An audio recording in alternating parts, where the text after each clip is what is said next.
হঠাৎ করেই আমরা রাতের বেলায় চলে আসলাম ফারহানা ফারিস্তার নানু বাড়িতে। আমার চাচা মারা গিয়েছে এইজন্য আরকি হঠাৎ করেই চলে আসছি আমরা ৩ ভাই-পুতিয়া নানু বাড়িতে।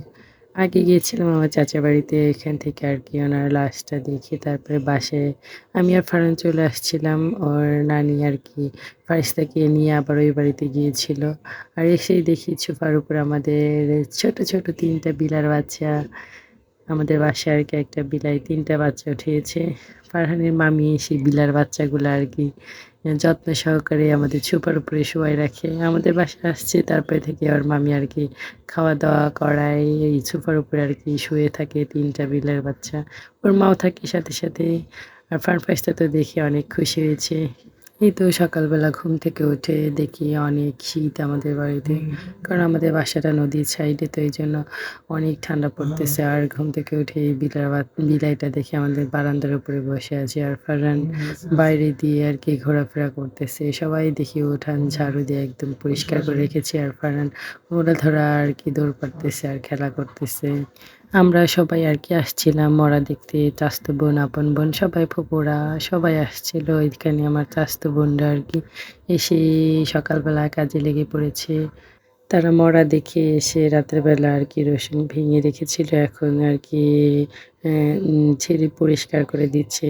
লাগাইতে নিয়ে যাবে মাঠের মধ্যে। তারা ২ বোন আরকি এগুলা পরিষ্কার করতেছিল। আর ফারহান এখানে খেলা করতেছিল। একটু পরেই ঘুম থেকে ফারিস্তা উঠে, সে তো কোনোমতেই সোয়েটার পরবে না। সে যে কি অবস্থা হয়েছে এই শীতে আসার পরে থেকে সে সোয়েটার পরতে চায় না। ঘুম থেকে উঠে সে মোয়া বের করে নিয়ে আসছে। তার নানি তার জন্য মোয়া বানিয়েছে। সে ঘুম থেকে উঠে মোয়া হাতে করে নিয়ে আমার কাছে আসছে এসে। আমি হচ্ছে সামনে ক্যামেরা দিয়ে আরকি ভিডিও করতেছিলাম। সে ভিডিও দেখে আরকি কি যেন কথা বলতেছিল। আর ওইদিকে ফারহানের নানা ভাই হচ্ছে আমাদের ধান কাটছে। সেই জায়গায় চলে যাবে বাইক নিয়ে, আর ফারহান দেখতেছিল তাকিয়ে, তাকিয়ে তার নানা ভাই কি করে না করে। কারণ সে আশায় ছিল তার নানা ভাই তাকে আরকি বাইকে চড়াবে। কিন্তু তার নানা ভাই তো চড়াইলো না। সে তার নানা ভাইয়ের বাইকের উপরে ওঠা দেখে সে আরকি পিছন ফিরে চলে আসলো আমার কাছে। ফারহান তো বাইক দেখলে তার হুঁশ থাকে না। তার বাবা হোক, তার মামা হোক, তার নানা হোক, সবারই আরকি সে আশায় থাকে যে সবাই তাকে একটু বাইকে চড়াবে। ১ ঘুরান দিলেও হবে, দিবে।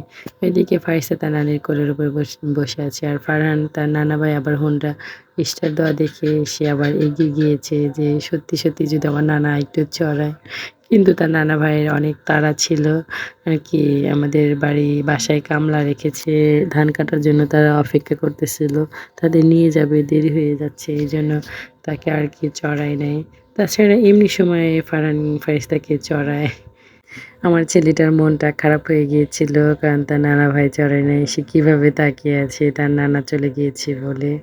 তারপরে আমি ফারহানকে আরকি বললাম, "বাবা, নানু ভাই তো অনেক তাড়া আছে, তোমার পরে একসময় চড়াবেনে।" কিন্তু তাকে এগুলা বলার পরে তো তারা কয় ভাই বোন আরকি আবার খেলা শুরু করে দিয়েছে।